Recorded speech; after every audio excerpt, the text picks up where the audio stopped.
বাড়িতে, বিল্ডিং এ, ঘরে আমরা আমাদের কাজের লোকরা অথবা আমাদের ঘরের মানুষরা আমরা পরিষ্কার পরিচ্ছন্ন করি না, ছাপ জঙ্গল করি না। খেতে যখন নিড়ানি দিতে হয় তখন কৃষক কি করে? ময়লা পরিষ্কার করে। রাষ্ট্রের গায়ে যখন ময়লা লাগে তখন কিন্তু রক্ত দিয়ে পরিষ্কার করতে হয়। এই জন্য দেখবেন আমরা আন্দোলন করি কেন? কারণ রাষ্ট্রের পরতে পরতে ময়লা জমেছে, ওইটা ঝাড়ু দিয়ে পরিষ্কার করা যায় না, ওটা আন্দোলন করে রক্ত দিয়ে পরিষ্কার করতে হয় বারবার। এখন আপনি কতবার লড়াই করে আপনার গায়ের, আপনার দালানের, আপনার সমাজের, আপনার রাষ্ট্রের সেই ময়লা পরিষ্কার করে আপনার সেই স্বপ্নের ময়লা দিকটা বানাবেন? এখন এখানে লাস্টলি যা বলা আছে, ফ্যাক্টসে চলে আসি। গোটা দাগে একমত। দুইটা বিষয় শুধু আমি কথা বলবো। প্রথম কথা হচ্ছে, আমি নীতিগতভাবে এবং আমার দল আমরা দুইটা চেম্বারের পক্ষপাতী না। আমরা মনে করি যে বাংলাদেশ রাষ্ট্র এখনো এত ম্যাচিওর হয় নাই পলিটিক্যাল ডেমোক্রেসিতে যে তারা দুইটা চেম্বারের যে ব্যুরোক্রেটিক প্রবলেম আছে, যে পিং পং সিচুয়েশন আছে, সেই সিচুয়েশনটা হ্যান্ডেল করতে পারবে। যদিও আমাদের পার্টির পক্ষ থেকে বলা হয়েছে আমরা লার্জলি কনসেনসাস বেসড জায়গাতে একমত হব। যদি মোটা দাগে সব দলগুলো দুইটা চেম্বারের ব্যাপারে কাজ করতে একমত হয়, আমরা এত রিজিড না যেটা মানব না। তবে নীতিগতভাবে মনে করি যে আমরা দুইটা চেম্বার এত কমপ্লেক্স হবে, এবং আমি যেহেতু ইংল্যান্ডে লেখাপড়া করেছি, প্র্যাকটিস করেছি, আমি এই লোয়ার চেম্বার এবং আপার চেম্বারের যে কমপ্লেক্সিটি, তার যে হিস্টোরিক্যাল রিয়ালিটিতে যে ডেভেলপ করেছে, সেই ডেভেলপমেন্টটা বাংলাদেশের ধারে কাছে আমরা নাই। যেই রাষ্ট্র একটা চেম্বারকে এখনো ফাংশনাল করতে পারে না, যেই দেশে এখনো 100 জন ভালো মেম্বার অফ পার্লামেন্ট হয়নি, সেই রাষ্ট্রে আপনি দুইটা চেম্বার কিভাবে মেনটেন করবেন? এবং আমি রিপিটেডলি বলেছি বিভিন্ন জায়গায় যে দুইটা চেম্বার করলে যেটা হবে, তৃতীয় চেম্বারটা হচ্ছে মমতাজ আর হলো সুবর্ণা মুস্তফাদের, আসাদুজ্জামান নূরদের ভরণ পোষণ কেন্দ্র হবে।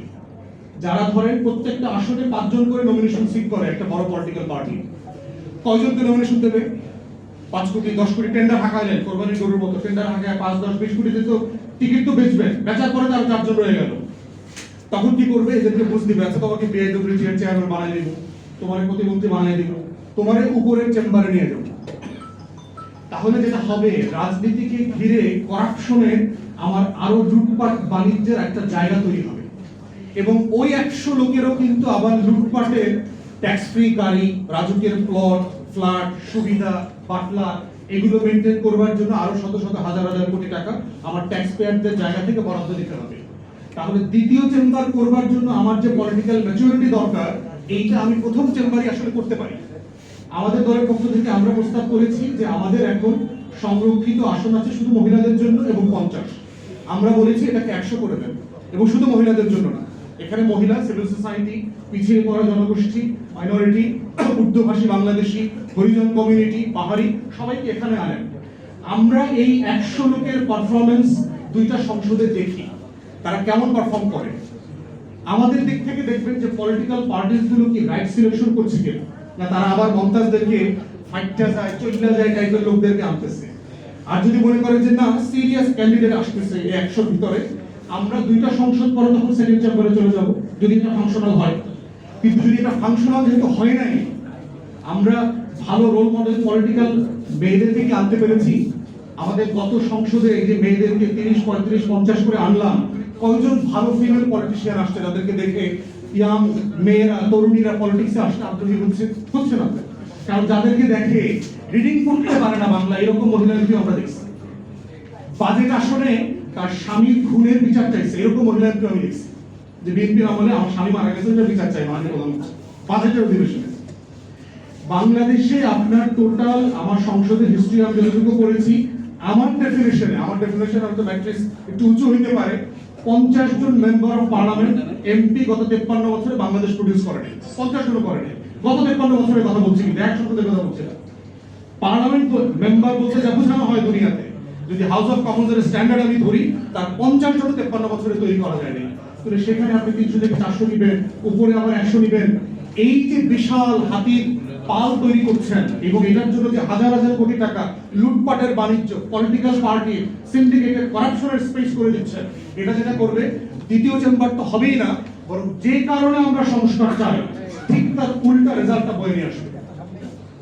দ্বিতীয়ত যেটা হবে, দেখেন আরেকটা সমস্যা হলো সেকেন্ড চেম্বারে, একটা তো হচ্ছে পলিটিক্যাল পুনর্বাসন, সেকেন্ড চেম্বার আমাদের সিভিল সোসাইটিকে হত্যা করছে। একটা রাষ্ট্রের ন্যূনতম সিভিল সোসাইটির যে স্পেস দরকার, এখনই দেখেন অন্তর্বর্তীকালীন সরকার হওয়ার কারণে কি হয়েছে, দেখেন বাংলাদেশে কিন্তু এখন সিভিল সোসাইটি নাই। আমাদের সিভিল সোসাইটি বলতে 20-30টা মানুষ সংগঠন যারা ছিল, এরাদেরকে সবাইকে কিন্তু অ্যাকোমোডেট করে নেওয়া হয়েছে গভর্নমেন্টে, অলমোস্ট সবাইকে। এই দিনের আমার মতো দুজন এই অ্যাডভাইজার হন নাই, তারা এখন বাইরে রয়ে গেছে। তো যেটা হবে, সিভিল সোসাইটির লোকজনের ভিতরেও একটা মোটিভেশন কাজ করবে, এই দলের সাথে সেই দলের সাথে একটু খাতির করে আমি একটু সিভিল ইয়াতে সেকেন্ড চেম্বারে যাইতে পারি কিনা। বাংলাদেশের সিভিল সোসাইটি ধ্বংস হয়ে যাবে। থার্ড হচ্ছে, সেকেন্ড চেম্বার যেটা করবে, আমার প্রফেশনাল বডিগুলো অলরেডি ধ্বংস হয়ে গেছে। ডাক্তারদের, নার্সদের, ইঞ্জিনিয়ারদের, লয়ারদের প্রতিষ্ঠানগুলোতে যাবেন, মনে হবে একটা দলীয় অফিস। সরকারি প্রতিষ্ঠান প্রত্যেকটাতে যাবেন, শ্রমিক ইউনিয়ন, ঐক্য পরিষদ, তমুক সমুক, কর্মকর্তা কর্মচারীদের যত ট্রেড ইউনিয়ন আছে, দলীয় ব্যানারে ফেস্টুনে ভরা থাকে।